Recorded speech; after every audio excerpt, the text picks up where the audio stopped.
प्रिय विद्यार्थी मित्रांनो, मी दीपाली कुलकर्णी देशमुख माझ्या विंग्स ऑफ फिजिक्स या चॅनलमध्ये आपल्या सगळ्यांचं मनपूर्वक स्वागत करते। आपली पीवायक्यू ची सिरीज सुरू आहे आणि याच्यामध्ये आपण आज चॅप्टर बघतो आहोत मोशन इन ए प्लेन। आता हा चॅप्टर का बघतो आहोत तर यातला अर्धा जो पार्ट आहे ना की सर्क्युलर मोशन किंवा युनिफॉर्म सर्क्युलर मोशन हा रोटेशनल डायनामिक्स मध्ये पण येतो। म्हणजे ह्या चॅप्टरचे पीवायक्यू केले तर तुमच्या 12वीच्या रोटेशनल डायनामिक्सचा अर्धा भाग तिथं कव्हर होतो आणि म्हणून आपण पीवायक्यू घेताना 2024 चे पीवायक्यू सीईटीला जे आले त्याच्यासाठी हा चॅप्टर निवडलेला आहे। आणि तुम्हाला प्रश्नाची कल्पना येणार आहे किंवा एका मिनिटात जर तुम्हाला उत्तर माहिती असेल तर तुमचा वेळ वाचणार आहे सीईटी परीक्षेसाठी आणि म्हणून आपण हा चॅप्टर निवडलेला आहे। तर वेळ न घालवता आपण सुरू करूयात चॅप्टर चे PYQ motion in a plane. आता यातला पहिला प्रश्न आहे बघा, the acceleration of a moving body can found from option a area under velocity time graph, b area under distance time graph, c slope of the velocity time graph and d slope of the distance time graph. मग आता बघा, आपण जेव्हा distance आणि time graph शिकलो याच्यामध्ये तर distance आणि टाइम ग्राफ जेव्हा तुम्ही बघणार आहे ना तर त्याचा जो स्लोप आहे ना तो तुम्हाला व्हेलॉसिटी देणार आहे। काय देणार आहे? स्लोप हा काय देणार आहे? व्हेलॉसिटी। कारण dx बाय dt म्हणजे व्हेलॉसिटी, लक्षात ठेवायचं।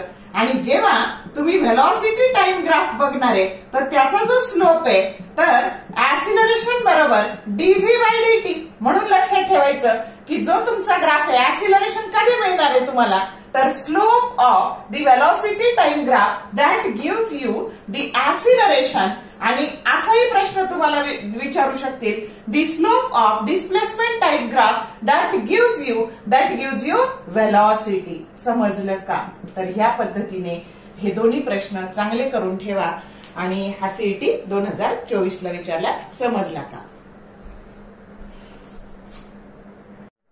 आता पुढचा प्रश्न आहे बघा, for a projectile the maximum height and horizontal range are same, the angle of projection theta of the projectile is option A tan inverse 1/2, B tan inverse 2, C tan inverse 1/4 and D tan inverse 4। आता तुम्हाला दोन्ही फॉर्म्युले पाठ पाहिजे। कोणते कोणते? Maximum height आणि range हे इक्वल आहे तर अँगल काढायचा आहे, प्रोजेक्शनचा अँगल काढायचा आहे। मग आता ट्रिक काय सांगितली? मॅक्सिमम हाईटला u square sine square theta दोनदा पॉवर डोक्यावर आहे म्हणून 2g घ्यायचं आणि रेंजला u स्क्वेअर साइन हे 2 थीटा शेजारी घ्यायचं। लक्षात, एकच पॉवर डोक्यावर आहे म्हणून एकच g घ्यायचा। मग आता जे सारखं आहे ना बाळांनो ते कॅन्सल करायचं। बघा इथे u स्क्वेअर गेले, g गेले आणि शिल्लक काय राहिलं? Sine square theta by 2 that is equal to sine 2 theta. आता साइन 2 थीटाची जी किंमत असते ना ते sine 2 theta that is equal to 2 sine theta into cos theta अशी टाकायची। आता ही टाकल्यावर काय झालं तर एक साइन थीटा कॅन्सल झाले आणि एक साइन थीटा भागिले हे कॉस थीटा इथे झाले टॅन थीटा आणि हे 2 इकडे ट्रान्सफर झाले तर हे झाले 2 टू द 4। मग टॅन थीटा बरोबर 4 म्हणून थीटा बरोबर काय झालं? टॅन इनवर्स 4 की जो करेक्ट ऑप्शन डी आहे। समजलं? प्रोजेक्टाइल मोशन मधले फॉर्म्युले कसे पाठ करायचे आणि त्याचा उपयोग कसा करायचा ते तर या पद्धतीने हे सोडवायचे। समजलं का? पुढचा प्रश्न आहे बघा, figure shows 4 position time graphs for the motion of a body. The body is moving with a non-uniform velocity is represented correctly by ST graph. ST graph म्हणजेच पोझिशन टाइम ग्राफ. आता 4 ग्राफ तुम्हाला दिलेले आहेत, त्यांची नावे अनुक्रमे सांगितली PQRS आणि आपल्याला नॉन युनिफॉर्म व्हेलॉसिटीचा ग्राफ कोणता आहे करेक्ट ग्राफ ते शोधायचंय. ऑप्शन ए दिलंय R, बी दिलंय P, सी दिलंय L आणि डी दिलंय Q. मग आता बघा ह्या चॅप्टरचा जो व्हेरी क्विक रिव्हिजन भाग दिलेला आहे तर तो चांगला करा.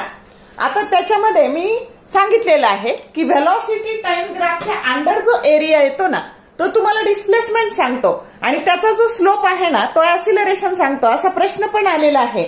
आणि आता हे जे 4 ग्राफ आहे ना तर त्याच्यामध्ये पहिला ग्राफ काय रिप्रेझेंट करतो ज्याचं नाव आहे P की जो आहे बघा ऑब्जेक्ट इज एट रेस्ट. दुसरा जो Q ग्राफ आहे तो सांगतो तुम्हाला object with uniform velocity along positive x axis.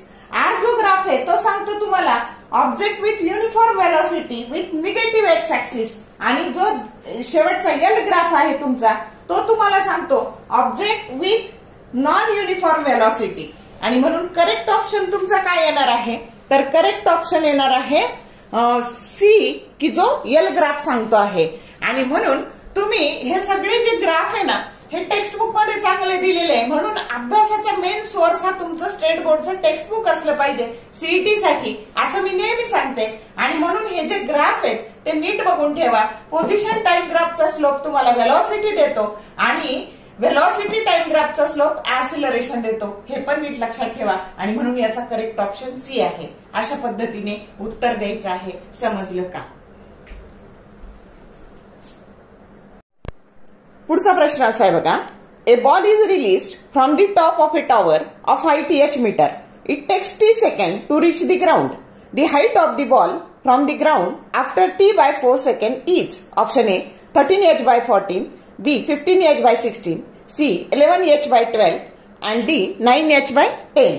तुम्हाला काय दिलंय, तर असा टॉवर वरून खाली बॉल पडतोय किती वेळात, तर टी इतक्या वेळात, आणि हाईट किती दिली, h दिली. म्हणजे इनिशियल व्हेलॉसिटी त्या बॉलची काय झाली, 0 झाली.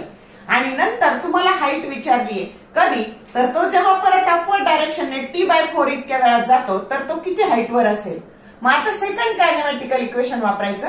तुम्हाला डिस्टन्स काढायचंय, म्हणजे एस बरोबर UT plus half eighty square.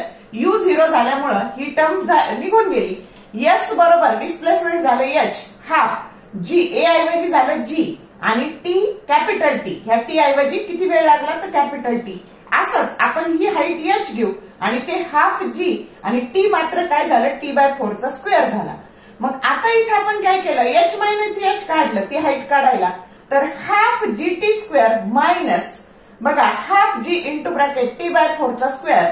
मग ह्या सगळ्यातून तुम्ही हाफ जी टी स्क्वेअर हे जर कॉमन काढलं तर इनसाइड ब्रॅकेट 1 मायनस 1/14, कारण हा 1/4 चा स्क्वेअर आहे, म्हणजे 1/16 राहिलं. आणि याचा एलसीएम जर 16 काढला तर 16 मायनस 1 हे झालं 15/16, आणि याची किंमत एच टाकून दिली की जो करेक्ट ऑप्शन काय आहे, बी आहे. समजलं न्यूमरिकल? या पद्धतीने सोडवायचंय. पुढचा प्रश्न बघा. For the velocity time graph shown in the figure below, the distance covered by the body in last 2 second of its motion is s1. What is the ratio of s1 to the total distance covered by it? Option a 1/2, B 1/4, C 1/3 and D 2/3. आता ह्या टाइपचे problem आहे ना खूप येतात, पण तुम्ही figure पाहूनच घाबरून जाता. तसं नाही करायचं. तुम्ही एक डोक्यात ठेवायचं की डिस्प्लेसमेंट टाइम ग्राफ जो काही आहे त्याचा स्लोप आपल्याला व्हेलॉसिटी देतो. व्हेलॉसिटी टाइम ग्राफ मध्ये एरिया अंडर दी कर्व तुम्हाला डिस्प्लेसमेंट किंवा डिस्टन्स देतो, आणि याचा व्हेलॉसिटी टाइम ग्राफचा स्लोप ऍसिलरेशन देतो. या 3 गोष्टी लक्षात ठेवायच्या.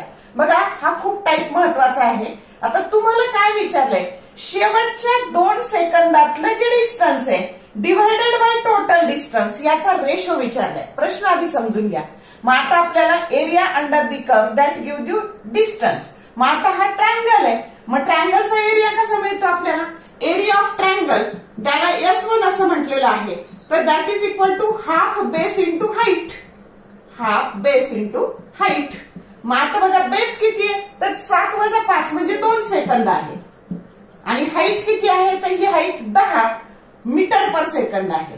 व्हेलॉसिटी म्हणजे हे दोन कॅन्सल झाले आणि हे झाले 10. मग हा एरिया काय झाला, एवढं काय झालं 10 मीटर, ज्याला S1 म्हटलेलं आहे. आणि टोटल काढायचं, मग हे जर 10 मीटर आहे तर हे पण सेम आहे ना, मग हे पण 10 मीटर आहे. समजलं? याचं पण सेम झालं. आता याचं area of rectangle that is base into height. आता बेस इंटू हाईट, बेस किती आहे 2, 5 - 3 2, हाईट 10 आहे, म्हणजे 10 दुने 20 मीटर. मग आता टोटल एरिया किती झाला, तर हा 10, हा 20 आणि हा 10, टोटल 40. मग S1/S2 विचारलं, 10/40 जे आलं 1/4, की जो करेक्ट ऑप्शन बी आहे. समजलं का? असे एरियावरचे प्रश्न खूप येतात. म्हणजे तुम्हाला ह्या एकंदर पूर्ण भागात समजले असेल की व्हेलॉसिटी टाइम ग्राफ आणि डिस्प्लेसमेंट टाइम ग्राफ हे स्किप करायचे नाही, नीट लक्ष देऊन करायचे. ओके.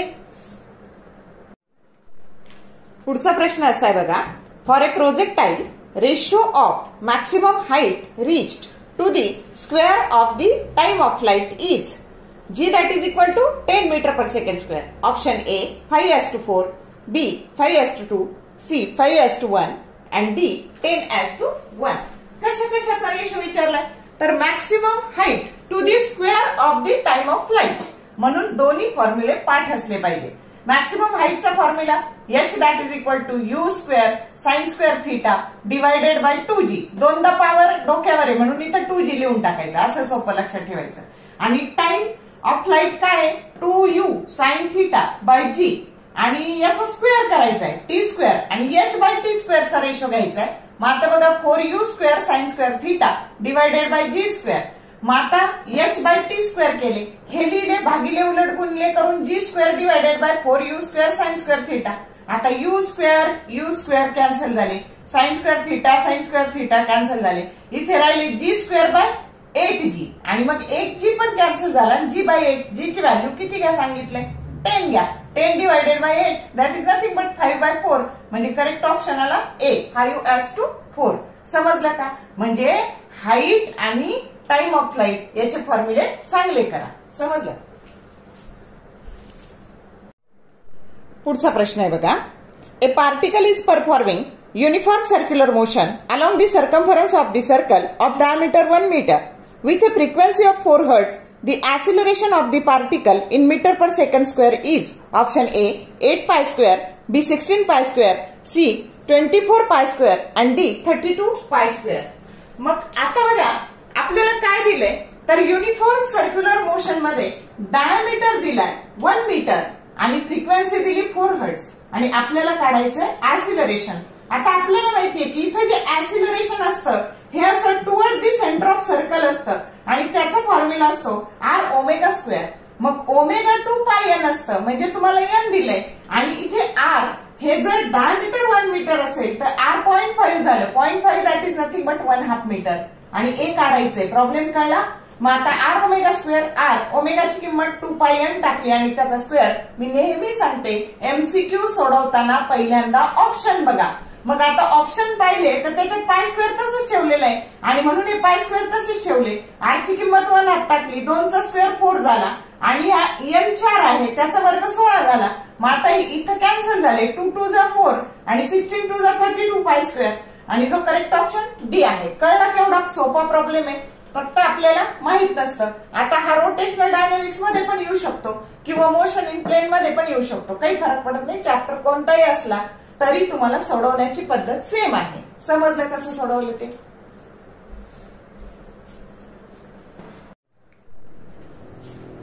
तर बघा ह्या PYQच्या सिरीज मधल्या तुमच्या मोशन इन प्लेनच्या भागात तुम्हाला 2-3 गोष्टी हायलाइट झाल्या असतील की तुम्हाला पोझिशन टाइम ग्राफ चांगला करायचा आहे, त्याच्यानंतर तुम्हाला वेलॉसिटी टाइम ग्राफ चांगला करायचा आहे, त्यानंतर तुम्हाला हाईट आणि टाइम ऑफ फ्लाइट, त्याच्यानंतर मॅक्सिमम रेंज हे चांगलं करायचं आहे. म्हणजे तुम्हाला त्याची कल्पना येते की आपल्याला काय करायचं आहे, कशावर भर द्यायचा आहे आणि याचा तुम्हाला अभ्यास करताना निश्चित उपयोग होईल याची मला खात्री आहे. व्हिडिओ आवडला लाईक करा, शेअर करा, कमेंट करायला कंजूसी करू नका. All the best for your study and exam from the bottom of my heart and thank you for watching this whole video.